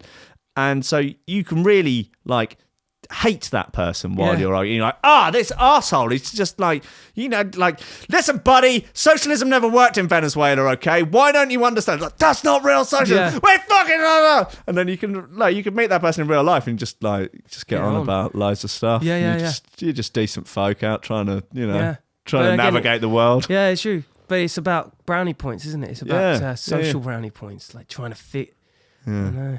I know. I'm definitely not. I'm definitely not a part of that. Very, very, very rarely do I ever go out into that. Delve into the trenches, into the comments. It just doesn't do it for me. No, my time is done in that respect. I'm hanging up my comment dwelling gloves. Yeah, forget it. And also, a lot of times, if that ever did happen with me, you would have to take it up with drunk me. Sober me won't know what you're talking about. Yeah. Do you know what I mean? Drunk me did what? Yeah, I did. No. Did drunk me do that? Oh, he said that? Oh, he didn't mean it. Yeah. He didn't mean it. He was just being him. No. That's the liquor talking. Yeah. Him and, what is it? Glenn Morangi and Jack the Daniels. Yeah. Exactly. Oh, God. So listen, man, what's next? What's the future? What's the future for old Kells? Podcasts for days, man. So many podcasts. I love doing them. Yeah. I'm eating so much time in doing them, loving it. And what else? Moving to LA. Oh yeah. Next year, yeah. You did say, yeah. That's exciting. Yeah, it's great. Can't wait.